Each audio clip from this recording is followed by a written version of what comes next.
software crafters in Montreal, but never actually spoke to one. So thanks for having me. All right, so we're going to be talking about intro to building and observing LangGraph agents today. But first, we'll start with a quote from my friend Cédric Lhomme, who co-organizes software crafters. He says, "Event-oriented programming or microservices are too easy to debug. You want randomness in your results? You have it with agents." And it's true. When you're dealing with agents, it's sort of like microservices or distributed systems, except you have like a non-deterministic path that you're taking. Um, so what are we going to talk about today? The goal is to learn the concepts that are necessary to build agents without needing to bang your head on the desk, explain everything to a rubber duck, or wonder why your agent thinks the capital of France is croissant. We're going to do this by first, well, I'm going to say who I am. Then we're going to try to give a good definition on what agents really are. We're going to do an overview of the state of agentic system design. Um, Look over the agent development stack, what you need to actually build agents for production. And then we'll look into what LangGraph is, what LangFuse is, and then we'll jump into some code and really learn about LangGraph, the framework, and how to look at our agents when we're running our graphs. Okay, so hi, I'm Lapierre. I'm a software developer from Montreal, Quebec. I have over a decade of experience in software development. I'm a tech lead at Ocidia, which is an innovation firm in Montreal, for those of you who don't know. We mainly deal with AI and robotics in mining and healthcare and manufacturing, but we also do a lot of agentic work.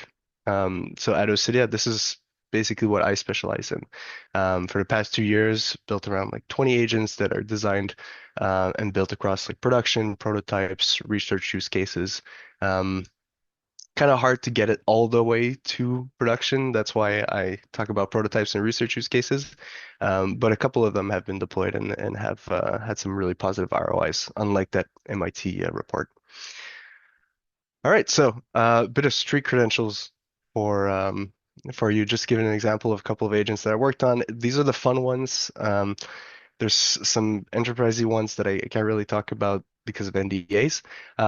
But it all started in 2023 when GPT 3.5 was starting to make a lot of noise. We hosted a hackathon, and first thing that we did was try to simulate a drive-through to order pizzas, and that sparked something that made me just jump into this and try and do as much as possible in this space. And then that led to a bit of GraphRag, learning a lot about that. We had Spot draws, which was part of another hackathon where we could basically talk to Spot and tell it what to draw on the ground with a pen that it had in its like little pincer mouth. A lot of cool stuff. My favorite project was a Twitch streamer where we had a multi-agent system basically guiding a 3D character to speak. It would turn the camera angles. It would basically direct the whole scene. We had a director that would like manage the feedback from all the different actors in the cinema crew, and then basically build out a scene. And then some other stuff like Graph Explorers. Judy was an attempt to make a judge as a service type of thing with multi-agents. And then after that, well, the enterprise stuff. And today, what I'm mainly working on is Ingenious ERP. It's a Canadian manufacturing ERP, and we're just integrating agents throughout the entire application. So, bit of street creds here. Big plan image. I just like showing Spot drawing an apple here. Okay, so what is an agent today? Let's uh, let's give a good definition. So I specify today because agents have been around for the longest time. They haven't. It's not really something new, but today they've gained a lot of popularity because LLMs have been commoditized. So agents are systems that use a large language model to reason on a given context and goal, and then decide on the action to take in order to accomplish that goal. And they can do that by using tools like search engines and code interpreters in order to find information and then execute tasks. Um, but if you think about it, it really is as simple as we have an input coming in, we have our context and a goal, we have a decision that's being made, and then after that, once we execute on that action, on that decision, we have an output.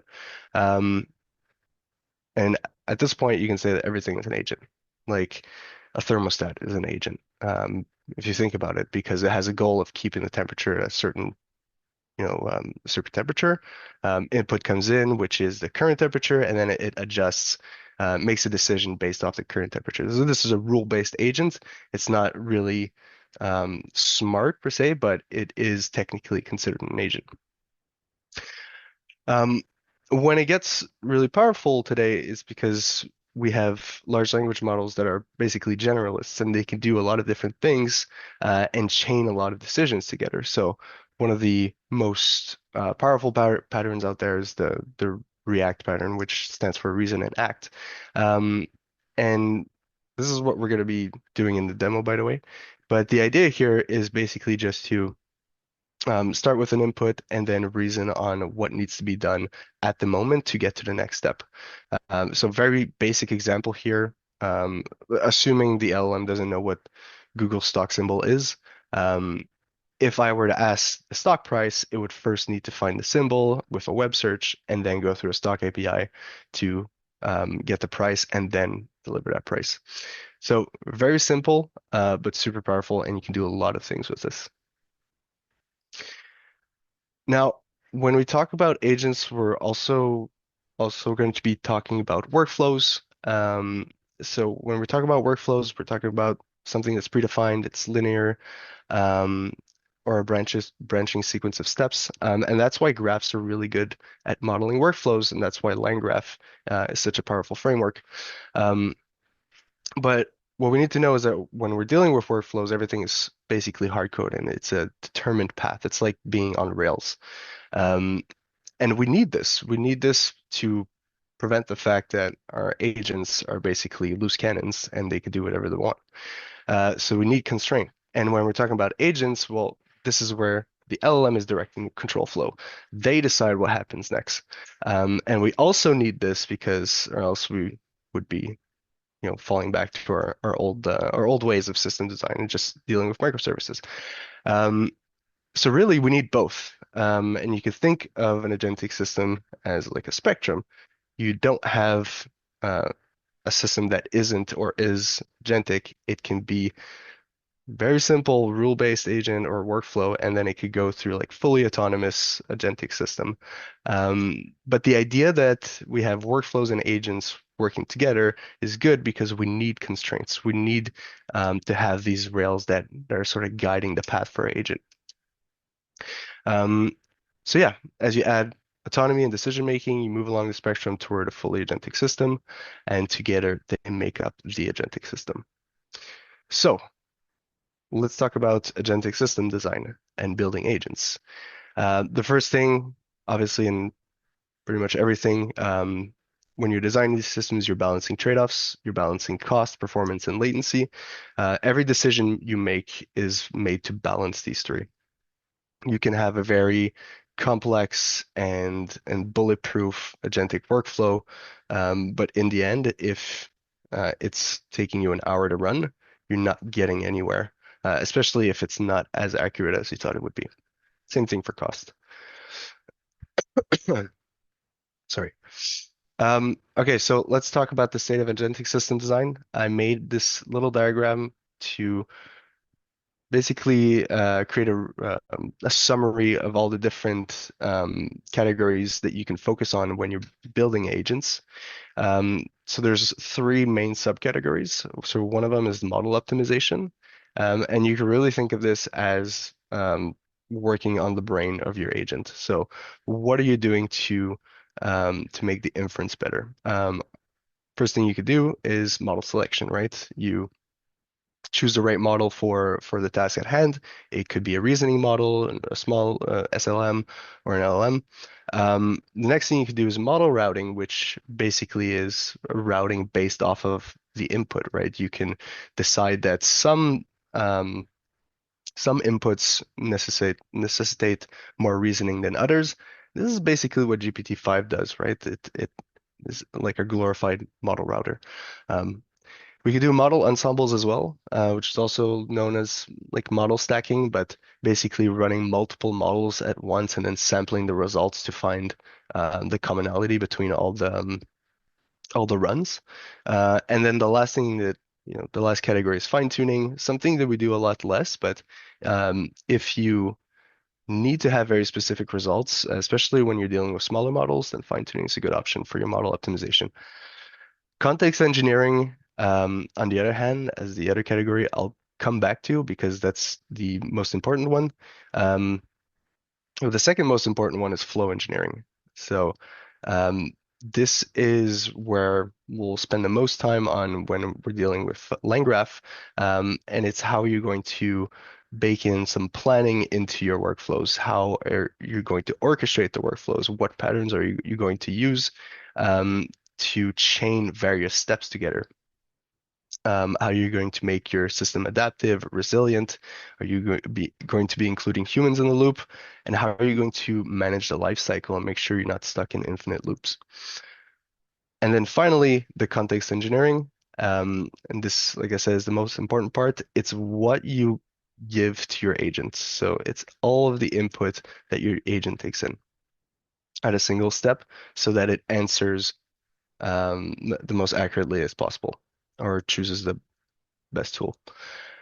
So there's a few subcategories. So formatting, and that's when we're dealing with prompt engineering. We all know about that, and structured outputs. And then when we're writing, we're dealing with memory. So this is when we're putting information on the side so that we don't need in the context necessarily, but that we will need in the future. Same thing for scratch pads. If you've been using IDEs, like smart IDEs, like Cursor, maybe you've noticed that they have this fancy new like to-do list that pops up when you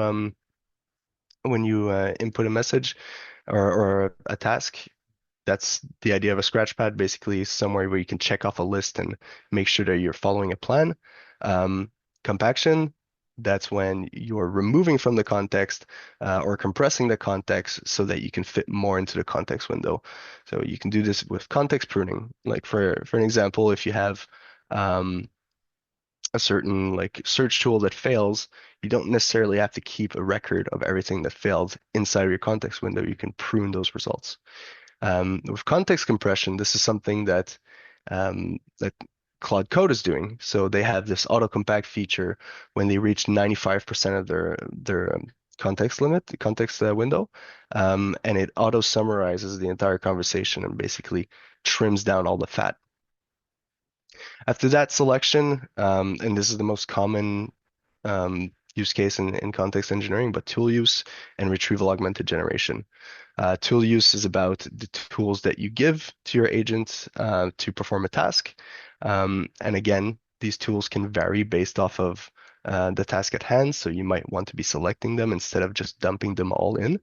And then retrieval-augmented generation, this is all about getting information that's not necessarily in the corpus of the LLM, the trained LLM, sorry, but also it could be your private data or information that you would need to ground the context with accurate and factual information.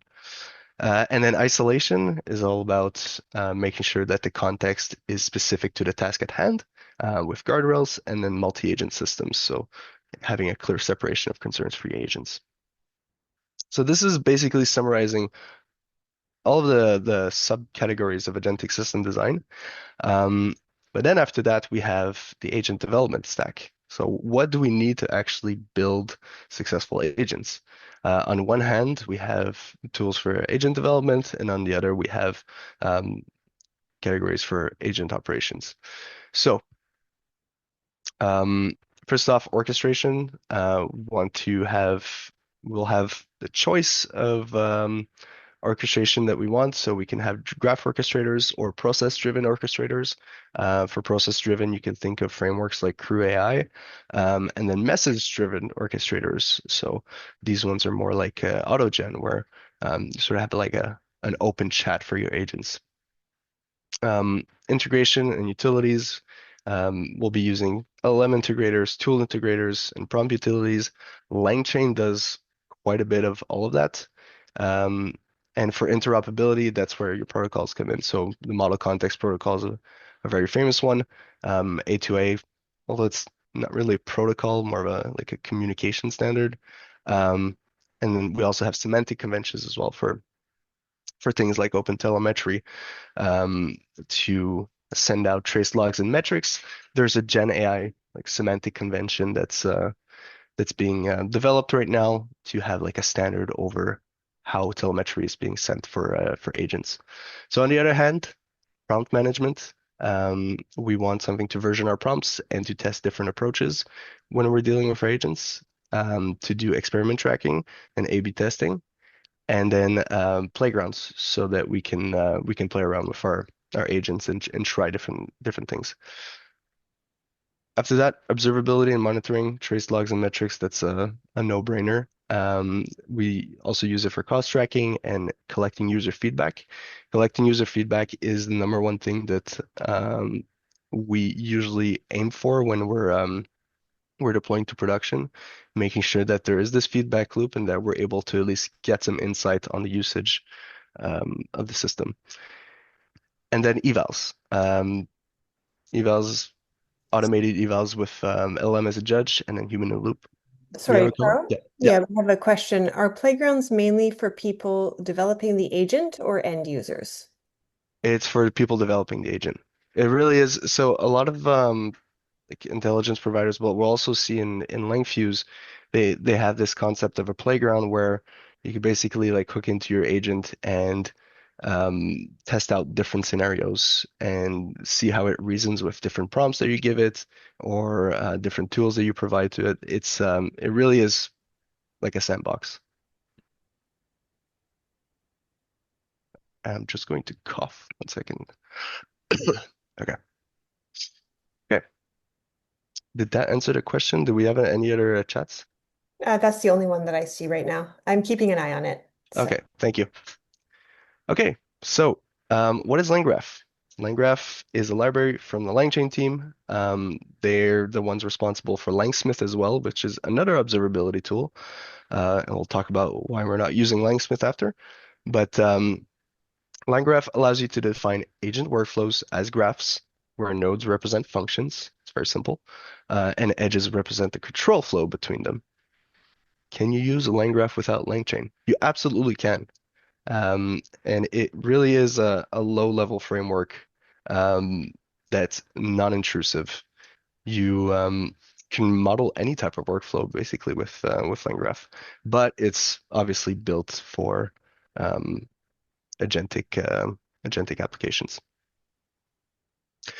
Some of the core concepts in LangGraph and differentiators with like other orchestration frameworks is that it has a state and it's central. It's basically a persistent object that is passed through all the nodes in the graph as you're traveling through it. And then every node has the opportunity to update that state. There's a bit more to it, but the gist of it is that. And while we're traveling through the graph, we're also creating checkpoints. So that allows us to interrupt the graph, which is the third point, and then come back to the graph whenever we need it at the specific place where we stopped.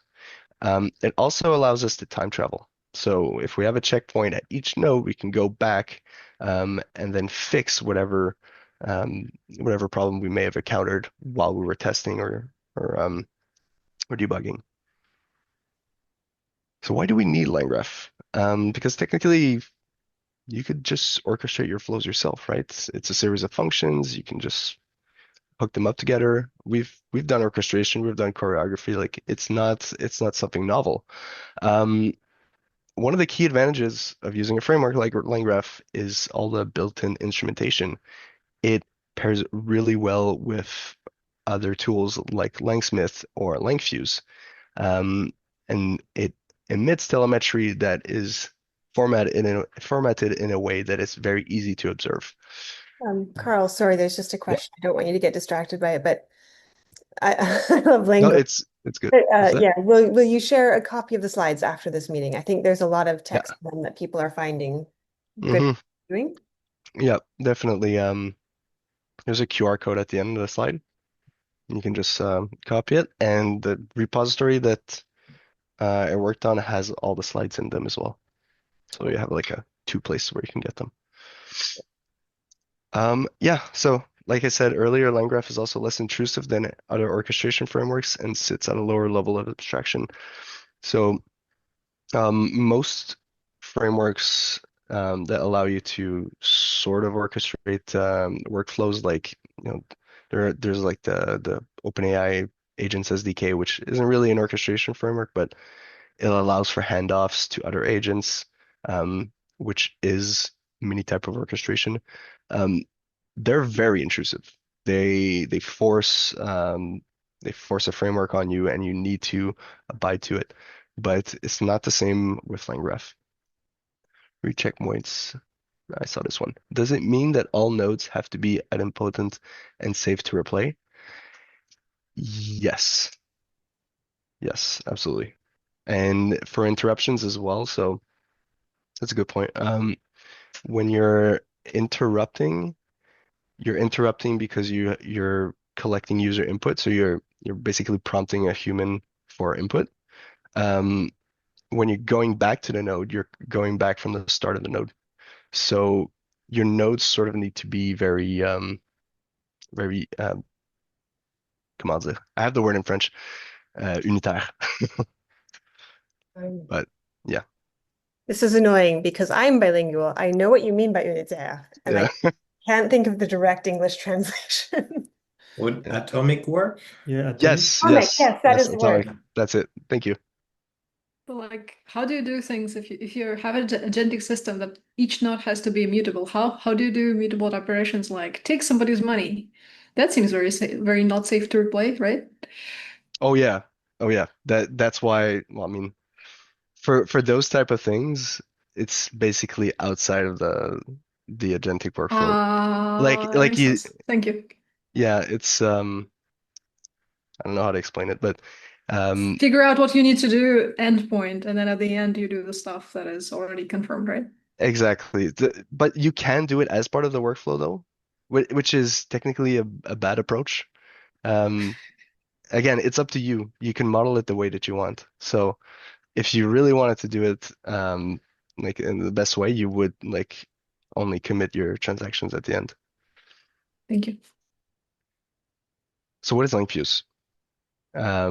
We talked about it a lot. It's an observability tool, but most importantly, it's open source, so you can self-host it, and you don't have to pay for anything else.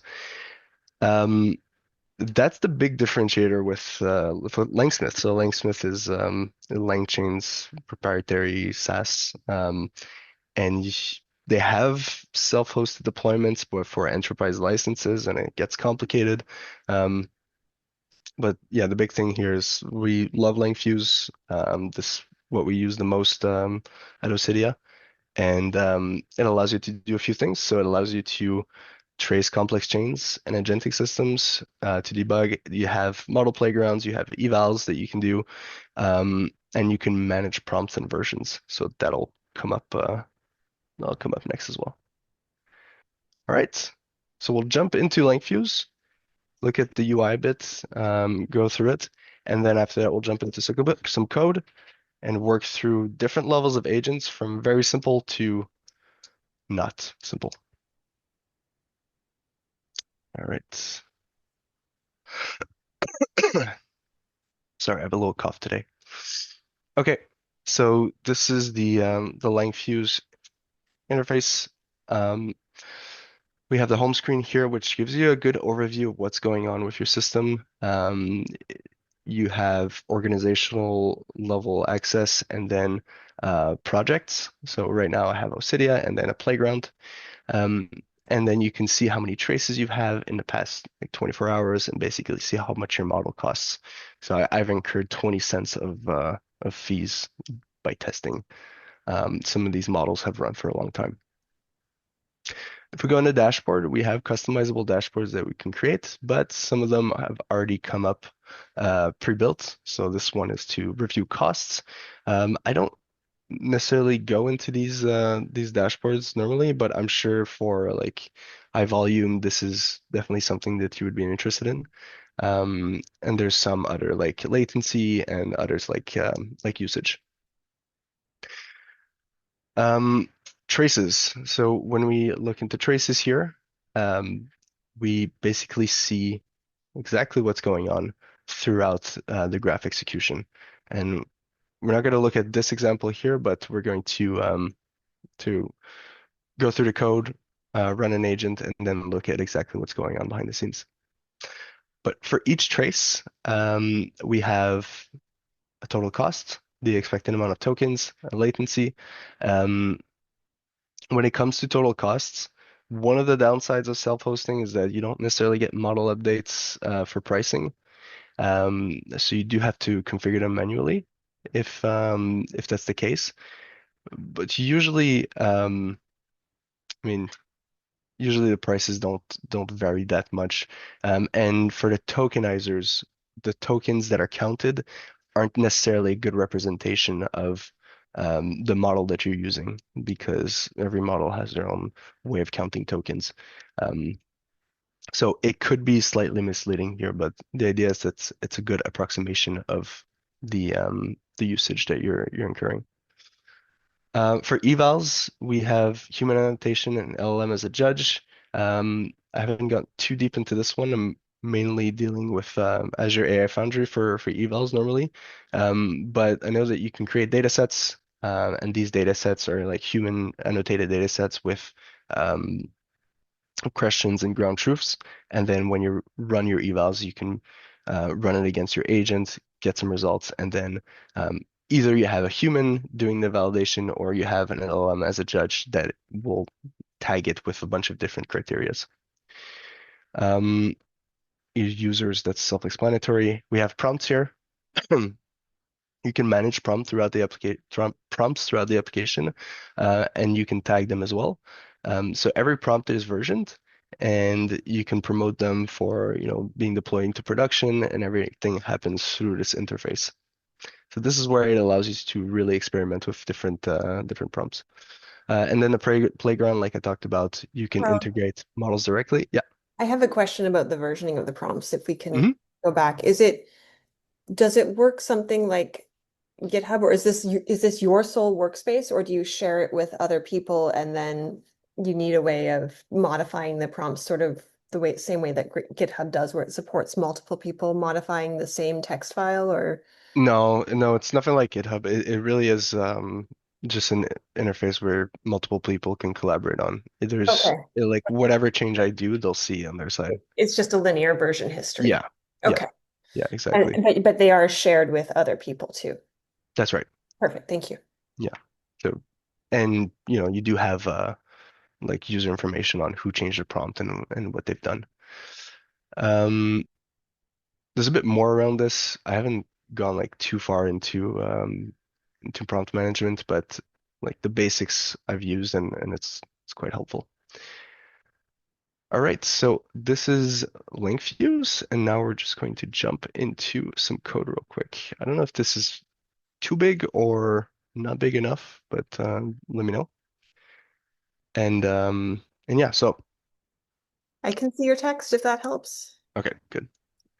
So what we have here is a project. It's basically like a CLI sandbox that allows us to build and run graphs with extra utility. The rare VS Code instead of cursive spotting. Yes, I still use VS Code. So we're using textual. Textual, yeah. Textual is it's a Python framework for building modern command line user interfaces that feel like graphical apps, but they run just entirely in the terminal. Um, and I added a bit of code here and there to manage graph compilation, selection, and I also added MCP support to get some servers up and running quickly. But the idea here is that I can set up graphs, and graphs are automatically discovered and put into this little drop down here. And then I also have just a couple of tools that I've set up, as well as one MCP server, which I just wanted to demo MCP, which is file system MCP. which would just allow me to write to documents. And we'll see we're doing that in the graph and we're not doing it at the end of the graph. And I think that's it. So without further ado, we can look into our very first graph here and yeah, go through it. Whoops. Sorry. Sorry, I'm just getting issues here. Okay. So let's look at how a graph is built first, and then we'll look at everything that's sort of around it. When you're building a graph, we have a build graph function here that's what's basically discovered in the graph manager, and we'll go into that in a bit. But we're first creating a state graph of state, and then we're setting up our nodes. So we're going to basically have like a blank canvas, and then we're adding nodes to that graph. Here, we're only adding a singular node, which is a chat node. And then after that, we're going to create our edges between different nodes in our graphs. Since we only have a chat node, what we have here is a special keyword to start our workflow, which is going to point to the chat node. And then the chat node is going to point to the end node. And if we look at a diagram, it's very, very simple. Start, chat, end. And in our chat node, we have a call to OpenAI with GPT-4o Mini. We'll invoke it with some configs, and then we'll return a message, which is the AI's response. This doesn't give us much. So let's look at it a bit more. We have a state here. The state is a type dictionary, and this is basically what's going to flow throughout our entire graph. Right now, we have a collection of messages.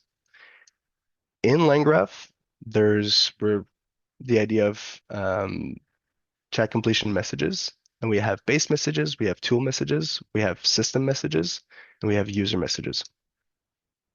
Base message basically is all the types combined. We have annotated types here with a reducer to add messages together. So there's a special feature in LangGraph where whenever we return information from a node, it automatically, based off the reducer that we have here, it automatically appends that messages to our message list. We don't necessarily have to do this. We can manage our state in any way that we want, but it's just a really convenient way to manage our state. So what we see here as well is when we initialize the states, and this is a function that we'll pull in another in the graph manager. But when we initialize the state, we get prompt. Get prompt basically calls LangFuse and uses the prompt key. Very simple, and it gets our system prompt. We create a system message and we initialize our state with that system message. So now when we have our thread of conversation of messages, we have a system prompt first, followed by user message. Where does it come from? We'll see that in a bit. Then after that, when we invoke the node, we send the entire list of messages coming from the state to the LLM, and then we get an answer. It's as simple as that. So now let's look at the graph manager. By the way, very convenient functionality of LangGraphs that you can draw mermaid diagrams directly out of the graph, which is why we have that nice little image here. Carl, Yeah. Lana has another question. Where is add messages defined? It's a function that comes directly from LangGraph. Where was I? Yeah, we directly import it from LangGraph message.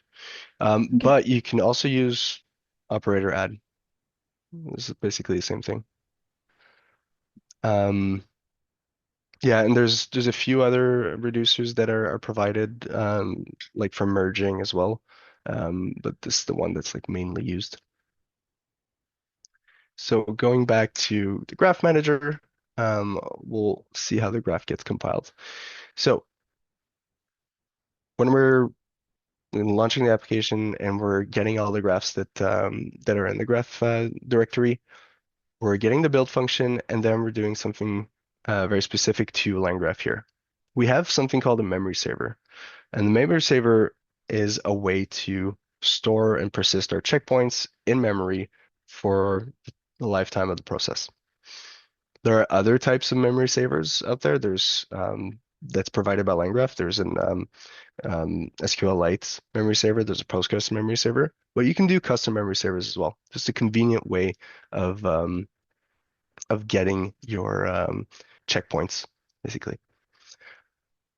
After this, we compile our graph with our checkpointer, which is our memory saver. We cache our compiled graph for later, and then we generate a diagram. So now we have a compiled graph. When we want to invoke our graph, this is a separate function. So we get our compiled graph, and then we initialize our state, which calls the initialize state function right here. Now we have a state object that comes back, and then we append the human message. Now we have a system prompt and a human message, and we send that over. We send that over to our graph when we invoke it. In between here, we're setting up LangFuse for tracing. So the LangFuse SDK exports a nice little callback handler. And with this, we can set up a config, which is callbacks. And on every node execution, we're basically calling the LangFuse handler, which will send traces to LangFuse. Very simple a way to hook into everything that's going on in the graph. Another thing here is a thread ID. So with our memory saver, we have the option of setting up threads. So every time that we send a new thread to the graph that we're invoking, we're no longer getting the same state that we were for. Sorry, I don't think I explained this properly. For the memory saver, sorry, when we're persisting checkpoints, it persists the state. And when we're down here, every time that we create a new thread, we're basically creating a new state. And then finally, we have a recursion limit of 100. Normally, there's a default recursion limit when you're stuck in loops in LangGraph, which is set to 25. I think Cursor has like the same type of loop. In my case, I wanted to set it to 100 because there's some loops that'll go up to 100 in the demos I'll show. And we invoke it with the input data and the config. You can invoke synchronously or asynchronously. For our case, it's asynchronous due to the MCP tools that we're using. And when we're done, we can, from the result, which is the state, we can get messages, and we'll pull the last message, which would be the answer to our question. Super powerful. With this, we can already test and have a conversation. So I go here and I say, hey, I'm Carl. Hi, Carl. How can I assist you today? And then if I say, what's my name? What's my name? My name is Carl. So two things happen here. We invoked the graph twice, and we pulled state from the checkpointer on the second invocation, which means that we just kept going with the conversation instead of creating a new thread. And if I go to LangFuse, sorry, yeah, sorry. If I go to LangFuse and I go into tracing, I'll see both conversations. So what happened here is we entered our graph, and then we had our chat coming in, and then it led the chat node, sorry, and then it led to OpenAI, and then I could see the full conversation. Your helpful assistant, hey, I'm Carl, and that was the answer. And that was it for our graph execution. We also have a very neat representation of our graph. So if I go to the next trace, I'll see the same thing. This time I'll see more messages because it's basically an ongoing thread. And each time the context grows. Okay, so now And we this have, thread would be somebody else. Sorry. Yeah, a new thread New. would basically start it from scratch, um, restart the entire state. So if I Okay. were to go in here and set up new thread, say hi, and go back into LangFuse.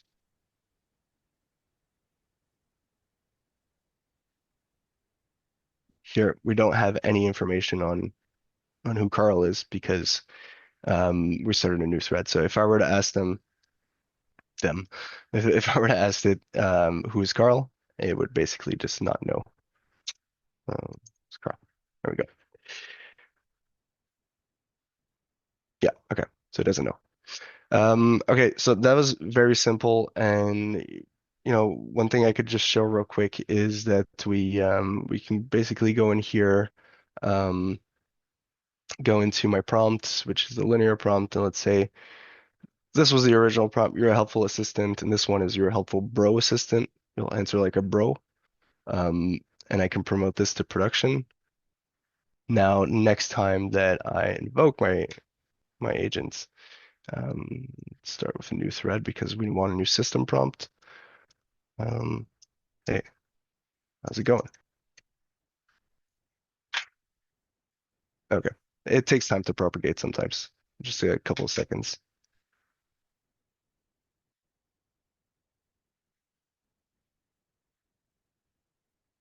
Yo, what's up? Okay.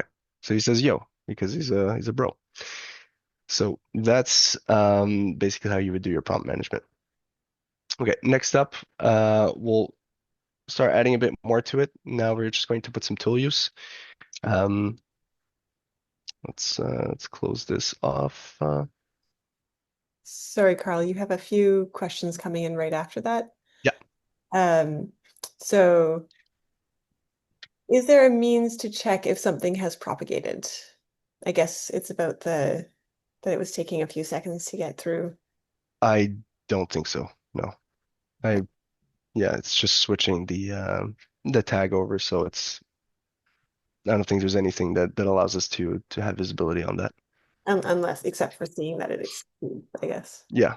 Yeah. And then I guess I thought it was a question, but Luke said updated prompt to avoid questions about South Africa. So I'm not sure what that means. All right. Oh, it's because of Elon Musk. I got it. Um, I think. Maybe. I don't know. Um, all right. So where were we? Okay, tool use. So now we're gonna want to equip our our graph with some tools. A couple of tools here. So we're getting a tool set from MCP. So file system tools that allows us to basically specify a directory. I have one here. It's called data, and allows us to list directory contents, write to it, just basically do a lot of file manipulations directly in that directory. Other tools that we have, um, getting the current time might be relevant. Search in the web via Perplexity. Another one is to generate a quick chart and then roll the dice. So very weird set of tools, but that's what it is. We still have our chat node. We still initializing the state in the same way. This time we have a tool use prompt, which is basically the same prompt as the last one, minus the bro stuff and the South Africa stuff. Um, and then we have a couple of other nodes. But first, let's look at the graph. So we're initializing our graph. We're adding the chat node to the graph. We're adding tool node to the graph, and we're adding file node to the graph, which is called the end node. What is a tool node? It's I have to drop things, Carl. Oh, thank you. See you, Matt. So for tool node, what happens is whenever we're passing messages directly from uh, the LLM and there's a tool invocation and we're passing it to a tool node, it'll pull the tool calls from that message and then execute them asynchronously. And it actually depends on how you invoke your graph. So if you're invoking it synchronously, it'll execute the tool synchronously. So we have this and we have an end node. And after that, we have a very special edge called a conditional edge. And we're taking our chat node as the start of it, and we're linking a function that's called should call tools, and then we're mapping out the different outputs that we can get. So should call tool is a function that looks at the last message in the state, and it looks at the last messages to see if there are any tool calls by the LLM. If there are, then we're returning the word tools, the keyword. If there aren't, we're returning the word final. And when we look at the mapping here, this will map to the proper node. So if we had tools returned in this function, then we're going to go to the tools node. If we go to final as our keyword, then we're going to go directly to the end node. So Luke Yeah, is wondering, this graph can only call one tool per human message, right? it can call multiple at once. But yes, like in theory, yeah. If you look at the graph, you'll see exactly the flow it takes. So it starts, we go through the chat. The chat determines should we just answer or should we invoke a tool? And if it does invoke a tool, then we send it to the final node after the tool's been executed, and then we generate a response based off of the tool execution. Yeah. So, oh, and Lada follows up with, does the final do something with tool result? Yes, good question. I should have said that. The final node here is the end node.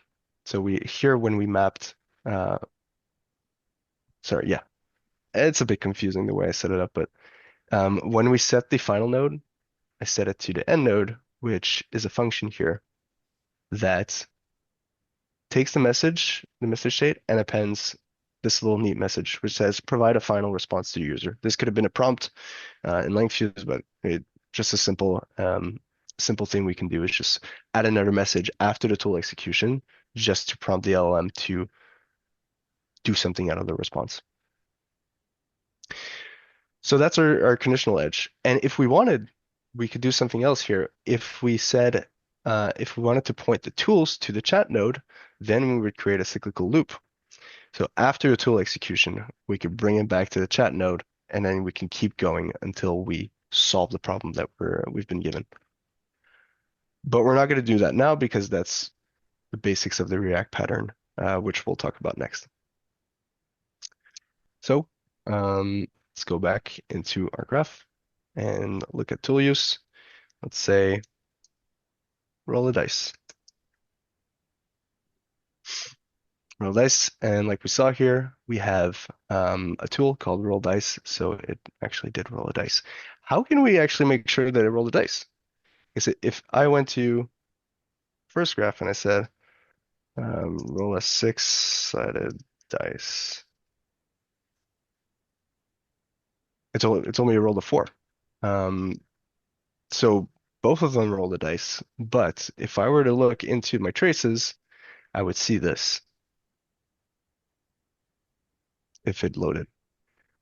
I would see the conversation and I would see the assistant said it rolled a dice. But if I looked in the LangGraph here, I see something different story. I see a start, I see a chat, I see tools, final, and an end. So when I look here, I see the prompt. And then after that, I see all the tools that I provide to the LLM that it can execute. And after that, I see a tool call here, which is a roll dice, and I can see the input parameters of the tool invocation. In this case, we didn't really give any input parameters because it's just rolling a dice. And then the final one here is provide a final answer to the user based off the output of the roll dice function. So this is the tool call, and this was the output of the tool call ID. And then when the final node we have the whole transcript, we can determine that we rolled a one. Is it necessary if we can just ask an LLM to roll a dice for us and it could generate an answer?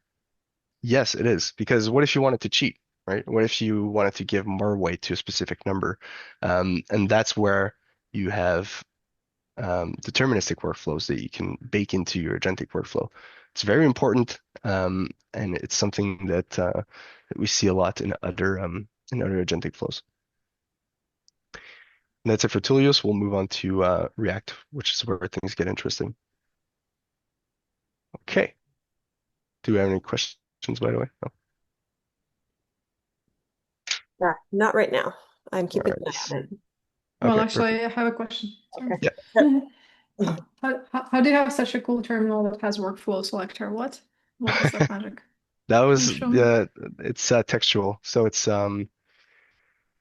basically a nice little framework that allows you to, which by the way, like entirely vibe coded because I didn't want to break my head around this, but it allows you to define graphical user interfaces like within the terminal. Very cool. Nice. And very useful. I was very surprised when I found out about this. That's the one that doesn't flicker, right? The one, this one here. That doesn't flicker. Textual is the one that doesn't flicker. What do you mean? Never mind. Never mind. Okay. Okay. Claude Code is using something and other agentic that is flickering and annoying everybody. And Oh, apparently that's avoidable. I mean, maybe it could be flickering a bit sometimes, but it's only when there's logs that are being printed in the terminal at the same time. Um, okay, so just going back into it real quick, let's look at the React diagram. I think they'll be easier to explain before we jump in. Let's close this off.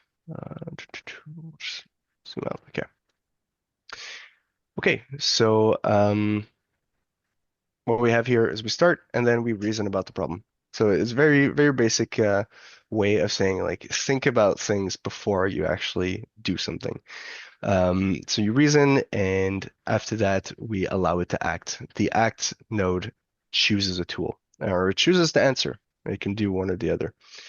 And that's why here when we have our node generated, we see the conditional edges because it can point either to tools or it can point to answer. Um, oh, zooming in a bit too far. And then after that, well, we're basically stuck in a loop until we actually get to an answer. But you'll see it's extremely powerful, but it's also very easy to get lost in these workflows. So going back here, we're going to open our terminal again, and we're just going to see a bit how this was built. So we have our same tool calls as before. One thing that we do here is when we're doing the reasoning step is we're actually allowing it to read like more textual descriptions of what the tools are instead of being actual function calls. And then here we're going to use structured outputs. So LangChain allows us to pass pydantic models to force outputs. It's essentially the same thing as doing function calling, except there's only one outcome that can come out of it. And you'll see like under the hood, it really is just inducing a function call. But what you can do here is create your model and describe exactly what you're looking for out of the response. So we're looking for observations, suggested actions, and then a reason, like why did we choose to take that action? We do the same thing for the final answer. So clear user-facing answer. For the reasoning node, we're basically parsing everything that comes from the reasoning into like a more readable message, and we're giving that to our LLM, or we're appending that to the chain of messages. For the act node, this is where basically we have our tool call node, and then the answer node generates our answer. So I'm gonna run through this a bit quickly because I know it's already 9. But the way that we build a graph is essentially the same. But now if I were to say something else like um, let's see, what can we say? Make me a chart about the top 10 movies that came out in August. And I close this off. This is a dictation tool that I'm using, by the way. What do we have that our um, our graph can use? We have MCP tools, we have generate quick chart, so we have a way of generating charts, and we have a way of searching the web. So basically, I'm thinking that we're gonna have these two tools being called to generate our chart. So what we can do is Carl, go, yeah. we have a question here. Mhm. Were you adding the tools to the model only in one node or using multiple models, one that has no tool access? Yeah, multiple models. If I go back here and go into React, um, I have the LLM no tools. You don't need this. I thought I removed it. LLM no tools, and you can call the with structured output to basically attach this model to it. But it's basically like if you're binding a function to it in a different way. Um, but here, we're actually binding the tools. And here, the answer LLM is the one that we created here that had no tools assigned to it. I hope that makes sense. It All sounds, right, good, I said thank you. great. So if I look in the bottom here, I see the chart for the top movies released in August 2025 has been successfully created, and I have a link. So if I can't, can I click this link? No, I can't. Okay. But if I look in here, there's actually quite a bit of things that were added, and I'm not sure this is correct, but okay. I realized that I asked for a chart, but I never actually said what we were charting. So it did the job properly to a certain extent. Um, but maybe if I asked it to chart the scores. So since we're already in a conversation, I could just say, can you actually figure out the audience scores on Rotten Tomatoes and chart that instead? There we go. And while we're doing this, we're gonna go into LangFuse and see what's going on. Trace. There we go. Won't be too long.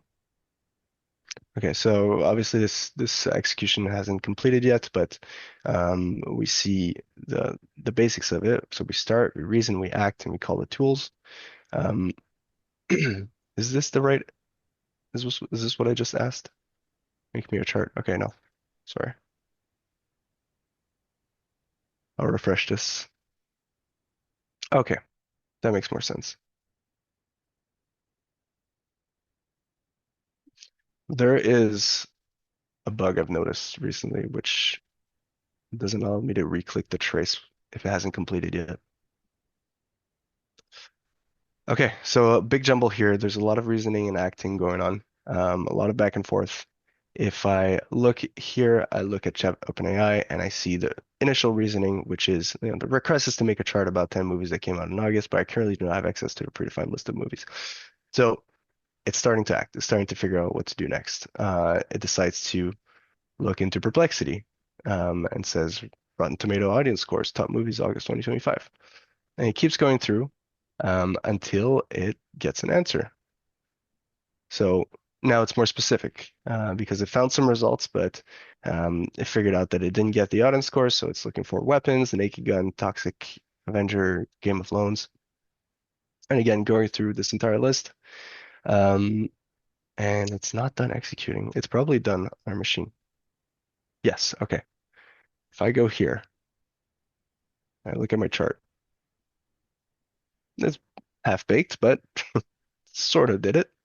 Sort of did what I asked it to. But this is a basic, the basics of the reasoning steps. And I could probably ask it to do a bunch more stuff, but I want to go a bit further and talk about some other core features in LangGraph, which is parallelization and nested graphs. So to do this, we're just going to take a look at deep research.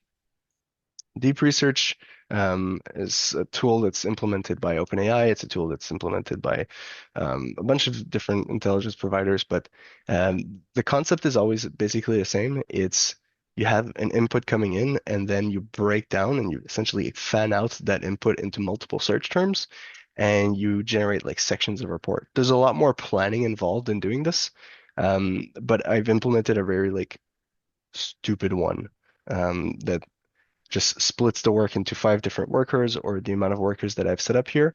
They run all in parallel, and then after that, they aggregate the results together. What's super important and interesting to know about LangGraph and nested graphs is that the state is shared. When you have a graph that's declared within the node of another graph, they share the same state properties. So the messages here that I have are actually the same messages that I would have in the parent graph. These here, the initial term, the search terms, and the search results are part of the subgraph, and they're not actually bubbled up to the parent graph. So what we do here, we create a prompt and we have a bit more dynamic text that is appended to it, just limiting the amount of workers, telling what time it is in case there's like any like temporal queries. And then we add that to the system prompt when we initialize the state. And then here, if we looked at our diagram, we have a plan term node that leads into search worker and then a synthesize, which brings all the information together. Going back, what the plan node does is it decides on search terms. So we have here a list that's limited to the number of workers that we had specified, and we have a structured output that comes out of it. That means we're always going to have the amount of workers, the amount of terms that I had specified over here. So I could fan this out to 10 workers, 1 worker, as much as I want. Once we have that, we save it into the search term state, and then we send it over to the next node. The next node is a conditional one. So once we go for plan terms, we go to the assign workers function. There's a special function called send that allows us to spin up multiple nodes that are not necessarily inside of the graph to create these parallel workers. And for each worker that we're using, we're sending a term, and that's one of the terms in the state of search terms. So for each term, we're spinning up a search worker. And in here, we get a worker state, which is a very specific state based off of the send function here. And we're also calling a function, but this time we're calling a function manually because this is only about searching the web. But we can do other things in here. We can have like other agentic workflows. And then we're adding all of our search results to a search results array. And again, here we're using not the operator for add messages, we're using add as a reducer to accumulate the results of our search. At the very end, once all the workers are done running, it converges it into the synthesize node. And in the synthesize node, we take all the results and we invoke our LLM, basically asking it to generate like an entire report out of everything that was found. And we can just add it to the message array, right? Or the message list. Once we add it to the message list, it'll bubble up to the parent, and we can go forward with our tool uses. The thing is, it's cool with this is when you have these isolated subgraphs, you can execute them independently. So it still follows the same patterns. I'm still having this message array being initiated. I have a system prompt that's being added. So nothing is stopping me from going in here and selecting the deep research and saying, do a deep research on context engineering. And if I go here, we'll see everything that happens again.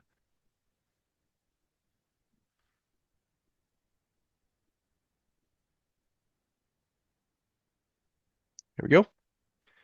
So very simple linear workflow again. We're planning our terms. We're sending this to OpenAI, deep research on context engineering. Like I said earlier, when you're using structured outputs, it's essentially the same thing as doing a single function call and forcing an LLM to do that call. And the structure is defined here. We get our function call. And then here we can actually see the output of our search. So content engineering as a search term, applications of context engineering, context-aware computing, so a bunch of different terms. This could obviously be better. And then we have all of our search worker executions, all the results that were found. And wasn't done when I refreshed this page, but it also went to the synthesize node. And I come back here, I have a very detailed report on context engineering. And finally, integrating this into our React workflow. There we go. So, same exact React workflow that we saw earlier, but with the added deep research tool. So what we have is a tool called deep research. And these are decorators that are provided by LangGraph as well. It allows you to define new tools.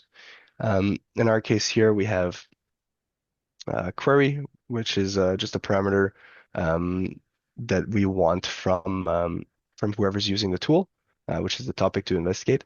And then after that, we have a config, which is injected by the parent graph, which will include all the information for callbacks and tracing with LangFuse.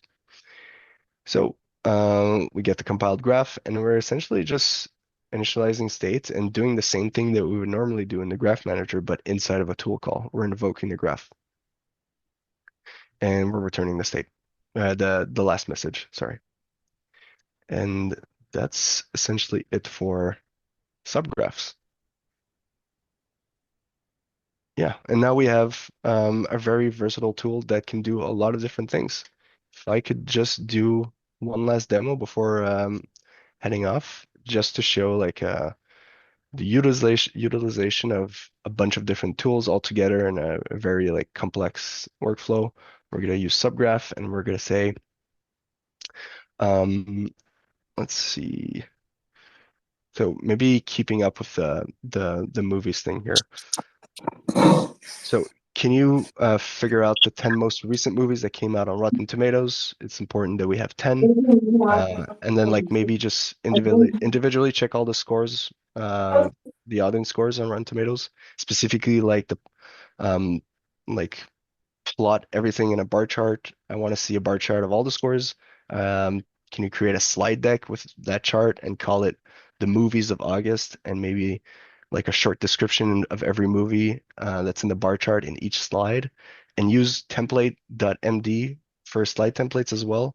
And then can you send me a text when you're done with it saying mission accomplished? So can we take bets on if this is going to work or not? It actually didn't work because the dictation didn't work. All right, well I have it elsewhere here. There we go. Okay, so we have a couple of things that are going on. I have a template.md file in here. Yeah, life downloads gods are not working with me right now. So we're using MARP. MARP is a way to create slides in Markdown, and just any LLM knows to do this by default. And I have a template here, which is just how slides should be structured. Nothing too fancy. And technically with our MCP tools, we're capable of reading this template. So I mentioned templates should be able to go through this and figure out the MARP template. For the Rotten Tomatoes, we're probably going to do a deep search. You probably didn't see, but I have a Twilio tool in here. So as soon as I get a notification on my phone, that's because the whole process pretty much finished. And I'm going to look at the graph right now in here and see how far we are along. And once we get a notification, if we get a notification, then we'll go and see the output. So there's a lot going on right now, as you can tell. And if we can see by observing the results where we're getting stuck. So we're still looking at movies. We haven't gone to the option of doing a deep research, but it seems like we're doing a lot of individual calls to search the web.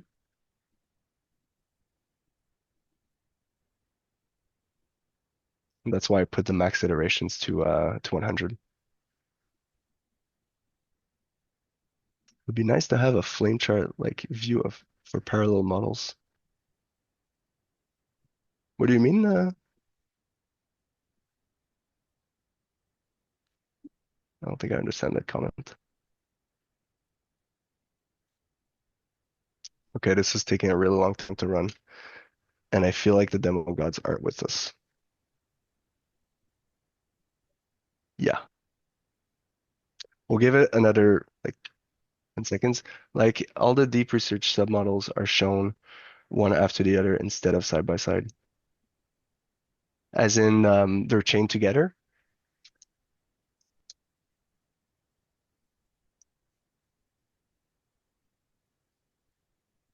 In LangFlow? I haven't used LangFlow.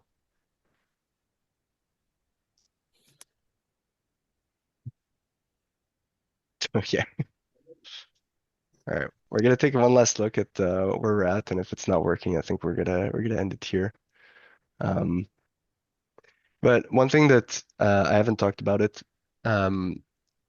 was that we're getting to this point where we have like full autonomy with our agents, but obviously we want to add more constraints.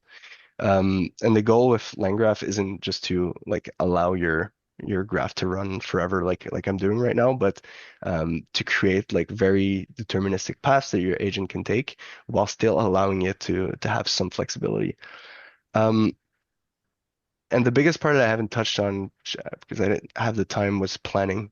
Planning is super important, and you've seen it everywhere. Specifically, if you're an avid user of Cursor, there's a lot of planning going on, a lot of iteration, and a lot of figuring out what the next move should be. And what we have here with our basic React reasoning is very, very, very basic. It's just looking at the last step, what happened. Um, Planning, you mean design those?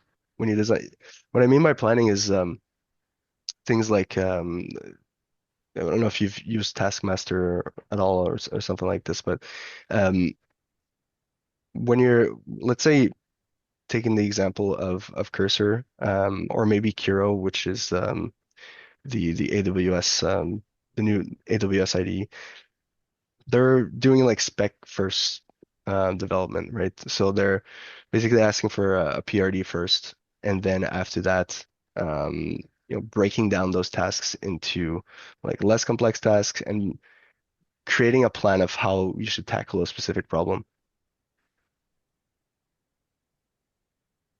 It's planning of the agent, the planning the agent does.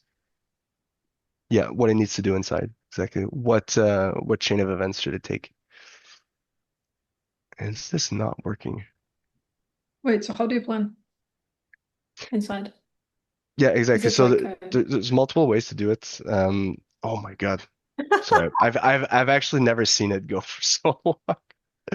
This is beautiful. Um, it's pretty. yeah, It is gorgeous. I'm just worried about my wallet. Like if this is gonna cost me a lot. Um, yeah, like there's many ways of planning, but like the most basic way is generating a to-do list, like a scratch pad. Mm. Something that lives outside of the context, just a basic, it could still be in Markdown. We could technically have some form of planning with this agent right now because it has access to the file system. But keeping track of what it does and what needs to when it needs to happen. But also there's things like breaking down the work that isn't done here that should be done. When you have like specific queries about, let's say I asked it about the top 10 movies, it sort of just went straight to Perplexity and asked the question, like, give me the top 10 movies in August. Really, what it should be doing is like a more in-depth breakdown of the different steps. Like, where do we usually get audience scores?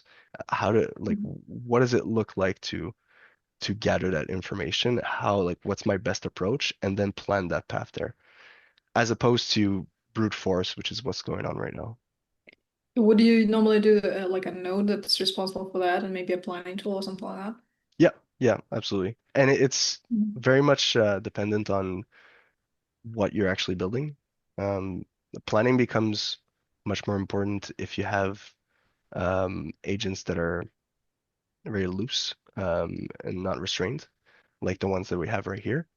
But as soon as you have you're like modeling workflows for processes that are straightforward and defined, planning is not as important, which is the case for the most agents that you deploy into production environments. Like these businesses want to automate some very specific parts of their workflows, and they don't usually go the route of having like one agent to rule them all. Um, so less important there for planning, but more important when you're doing things like agentic coding IDs and things like that. How do you make it plan? Tell it to plan. There's a whole science behind it. It depends. It depends again on what you're doing. Um, depends on who your end user is. It depends on the tools that it has access to. If it's generating content, then how does it plan a report? How does it plan to build a report? You need to tell it what the anatomy of a report is. Um, like I should have done with the slides here. So quite unfortunate. It seems that we've hit our limit. Um, I'm not going to run it again unless you guys want to wait a bit more, but that's it. I wish I could have shown you this. It's really fun. I had so much fun generating slides in the past. Can you show us in your code where you would introduce telling it to plan? Sure. If we go into the subgraph here, we can close this, but very basically, you can just like add a new node, plan node, and Will it have then a system prompt that's separate from the rest, or is the system prompt covering everything, every node? the system prompt usually covers everything, but even the planning can be its own subgraph. So And it could, then it has its own system node, a system prompt, yeah, right? yeah, Mhm, it cool. could. Did that example prompt work when you have run it recently? Yes, it worked. It's the first time that I actually hit the 100 recursion limit. I've never actually hit it before. Um, but you have a plan node here. Basically, it could be just the same thing as this. And I'm not going to go through the whole planning steps, but the tools that you provide it could be completely different from the tools that you give to your actual agent.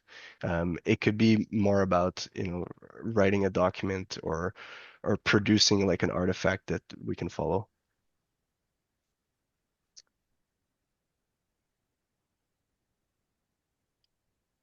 Yeah, but what would you do differently developing a prod destined solution? Yeah, not this. Um, more constraints, definitely more constraints. The execution of functions should definitely be controlled. Anything that has to do with writing or executing or just changing data has to be vetted with a human first. So the focus usually first should be on information discovery tools when you're building agents, getting as much context as possible, and making sure that the agent has like a good footing within like the business that you're working in. And then after that, you can start with the execution tools, but definitely not equipping your agent with tools like this. As far as planning, I haven't gotten to any production environment where like serious planning was necessary or autonomy either. It really is for like more high-end agentic features. Like I said, like the coding IDs, that's where you would do this type of stuff. But this was mostly to demo the different paths that you can take with LangGraph and the different features that come with it. Um, and another thing that I would put the most focus on is feedback. So just collecting as much feedback as possible and focusing more on the agent ops side before the agent development side. You want to have everything integrated first, and then after that, focus on, making your agent better or more autonomous. There's no need to make your agent extremely autonomous. Yeah, so N8N, yeah, it is a nicer front end to LangGraph. LangGraph has their own studio to design their graphs. Um, N8N is more, yeah. I haven't used N8N much, um, but as far as I know, it comes at a cost later down the road when it comes to scaling, just because of how expensive it is to execute like one pipeline. LangFlow is the no code-ish version. Got it. Where would you introduce evals here? whole agent, isolate small subgraphs. Um, Multiple ways you can evaluate. Yes, it'd be best if you isolate it into subgraphs and then evaluate those responses. But you can do a lot of different things when you're looking into um, LangFuse. Sorry, let me open this up. Um, when you're emitting telemetry, you can also hook into, oh my God, this is big. You can hook into the different steps in your graph. And sometimes you want to be evaluating different things like, does your retrieval actually hit the right content? If you have like some form of retrieval augmented generation, and it's really important that the right information comes through. Um, and you want to evaluate like should I be getting like the top 10 results or the top 5 results, you can push this information um, over here and then create your data sets to run some evaluations because you can tag specific traces and then have them directly be added to a data set here and build that over time based off Where would you tag? You have to go into the trace, find a mhm. trace manually and do the thing, or is it Yeah, automatic?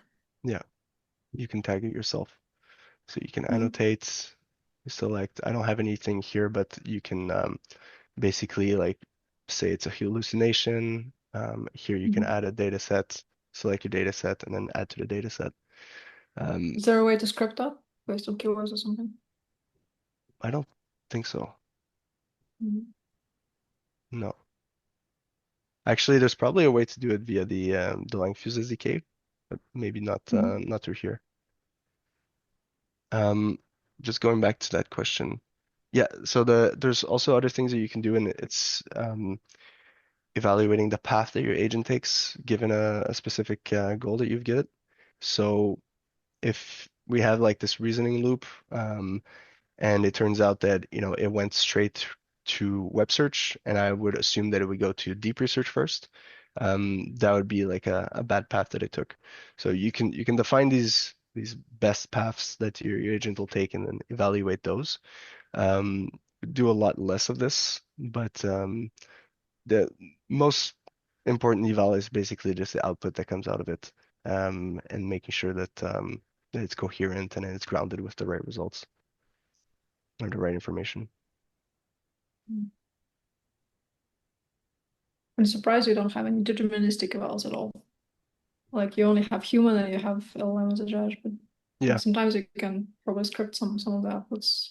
yeah, yeah. You could, you definitely could. It's a bit difficult, but for some like something that we've done in another project was there's some basic evals that you can do, like making sure Mhm. the input language is the same as the output language.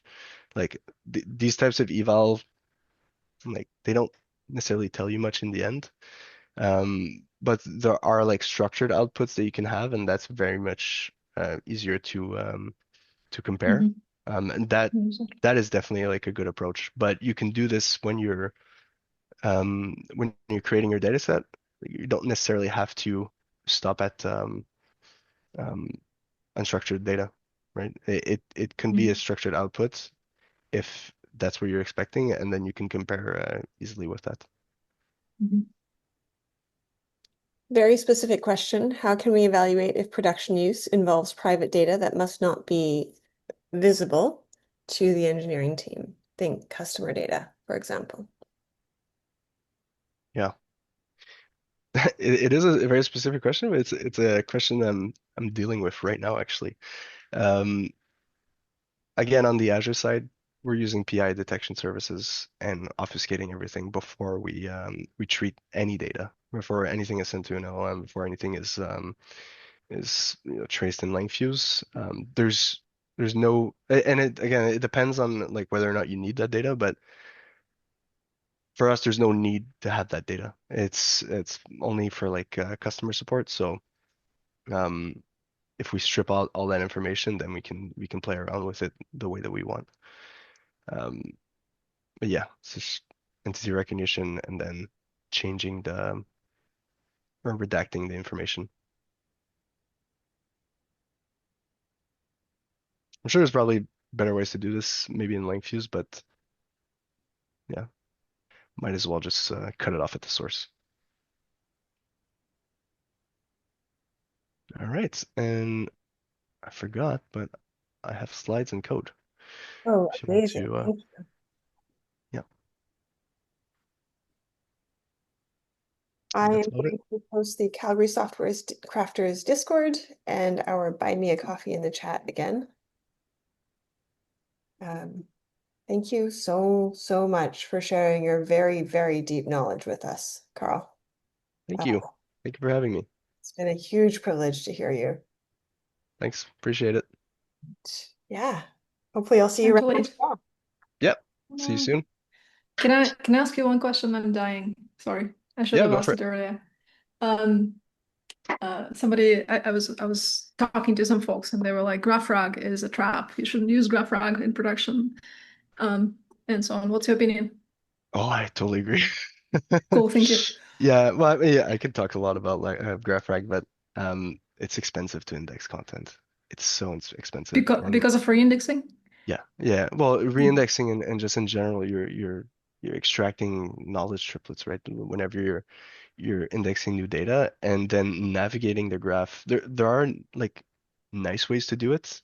There's a really cool paper called Decoding on the Graph, which uses an LLM to sh basically reason through a chain of nodes. Um, super interesting stuff, but it it doesn't get you as much information as semantic search would. A hybrid approach is good, but again, like if you're not actively already maintaining a graph, a knowledge graph, like don't bother with it. If Mm. your if your graph exists and you have a different way of indexing your data that doesn't require an LLM, then I think there could be something there, but yeah, if not, no, Thanks so much. no problem. Structured data is underrated. Anyways, we'll stop here. Yeah, thank you again so much. This was really, really excellent. I learned so much from it. Um, Thank you. thanks. All right. Have a good one, everyone. Good day. Bye. Thank you. Bye.